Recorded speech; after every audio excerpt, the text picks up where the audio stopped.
क्या साधना है, तपस्या है, ये है तो सही, पर आपके ऊपर है कि आप कैसे करते हो। लेकिन अगर आप भूखे रह रहे हो, भोजन नहीं कर रहे हो, मैंने और तकलीफ हो रही है और मन कर रहा है खाने का, फिर खा लो, खा के अच्छी तरह, जैसे जो भी बनाए घर पे खाना, भोजन या कुछ भी, तो उसको बड़े प्यार से भगवान को समर्पित भोग लगा के करके उसको पा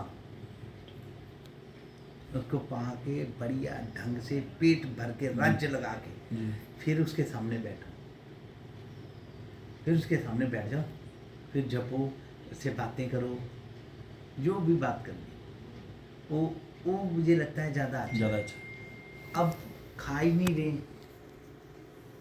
और भूख से व्याकुल हो रहे हैं, कुलबुलाहट हो रही है अंदर, और मन कर रहा है कि भूख लग भी रही है और शायद दाल सब्जी जो भी होगी वो ख्याल में भी आ रही है, तो उससे अच्छा खा लो, और खा लो, खा के आप भगवान की भोग लगा करके प्रसाद पा के उनको बैठ जाओ, नमस्कार करो, उनसे बातें करो, जाप कर लो, पाठ कर लो, या जो करना है करो, कोई उसमें बुराई नहीं।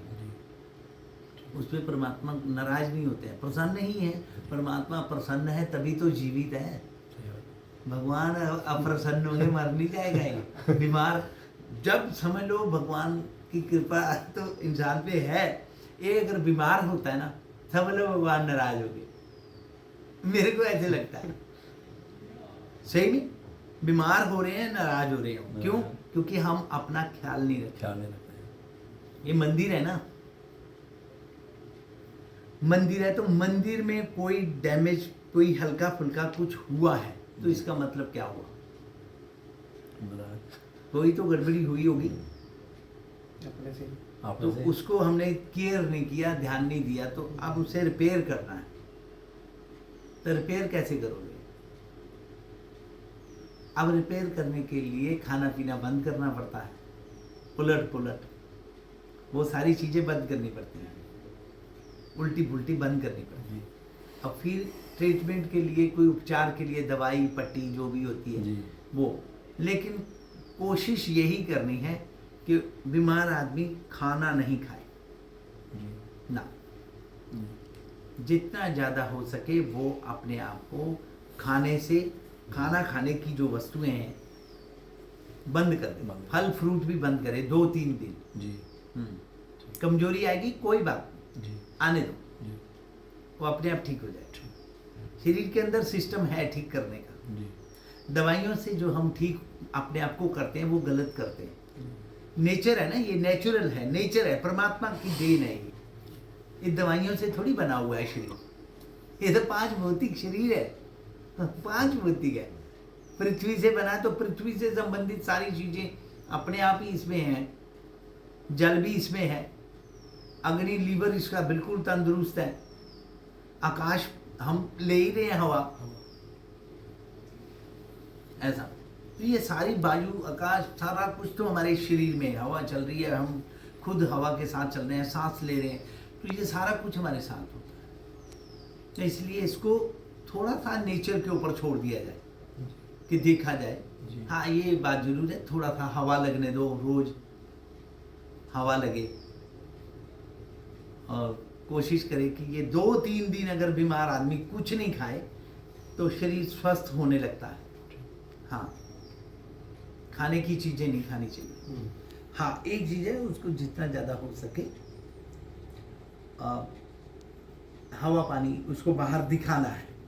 अगर ये लेटा रहेगा, जमीन पे लेटा रहेगा, तो ये फिर उससे तकलीफ होगी। इसको थोड़ा चलाना है, चले, थोड़ा घुमाओ, हिम्मत करे, और फिर ये थक करके फिर अगर ये सोता है तो सेल चार्ज हो जाएंगे, सेल चार्ज हो जाएंगे। सुबह सुबह इसको धूप दिखा दो पीठ में, सुबह सुबह की धूप जो है इसकी पीठ में पड़े, शरीर में, सीधा नहीं, पीठ में, कपड़ा ऐसे करके पीठ में धूप पड़े 1 घंटा, बिल्कुल ठीक रहेगा आदमी, कभी बीमार ही नहीं होगा। मुझे तो ऐसा लगता है कि कभी बीमार नहीं होगा अगर धूप जो है भानु पीठ से ये उर आगी।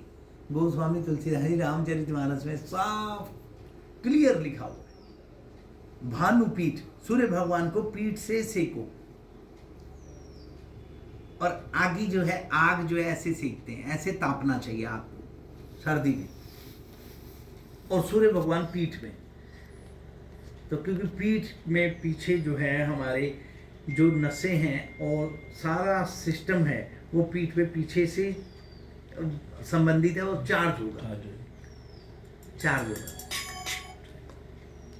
तो वो सेक लगना चाहिए, सेक लगना चाहिए सूर्य भगवान, तो उससे ठीक रहेगा, स्वास्थ्य अच्छा रहेगा। तो सब चीज, तो इसीलिए मैं यही कहता हूँ कि अगर शरीर अस्वस्थ होने लगे तो समझ लो ठाकुर जी जो है नाराज हो रहे हैं।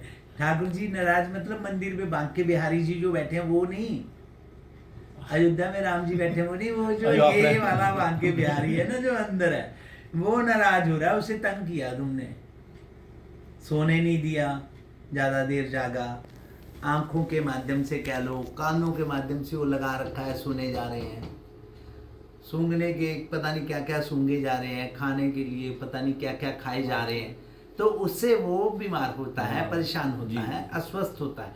तो वो परेशान हुआ, वो कष्ट में आया, तो अब वो नाराज हो रहा है, तो शरीर को फिर वो तंग करता है, शरीर को तंग करता है, ऐसा ये होता है, होता है। तो इसीलिए जैसे बाहर से पतिदेव या बच्चों के पिता बाहर कहीं परेशान होके आए तो घर में वातावरण खराब करते हैं। वो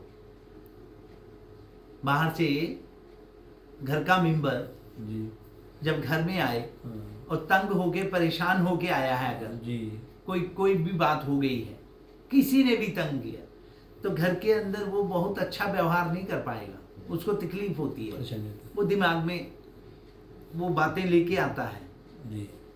तो पत्नी को भी वो अच्छा शब्दों से नहीं वो बात करेगा, बच्चों को भी कहेगा जाओ दफा हो जाओ, जाओ पढ़ो उधर जाकर के, मेरे को तंग मत करो। तो वही बात हो गई कि ये अंदर का मामला है, परमात्मा का जो स्वरूप है उसे ज़्यादा तंग नहीं करना होता है। खाओ पियो बहुत अच्छा, बढ़िया खाओ, भगवान को भोग लगा सकते हो तो बहुत अच्छा है, नहीं लगा सकते हो तो अंदर तो है ही है, तो बढ़िया सात्विक भोजन प्रसाद पाओ, और ज़्यादा नहीं, ज़्यादा नहीं। आधी रात को जैसे हम लोग कर लेते हैं ना कभी गड़बड़, आधी रात को खाते हैं कुछ जब, वो वैसे मना तो है, मना तो है। बाकी कई लोगों का बन गया हुआ है, टाइम नहीं है या जो भी है, या उठ के भी खाते हैं, उनका भी बन गया है, चलो उसका भी परमात्मा ठीक है। वहाँ अंदर परमात्मा, शरीर अस्वस्थ नहीं होना चाहिए बस।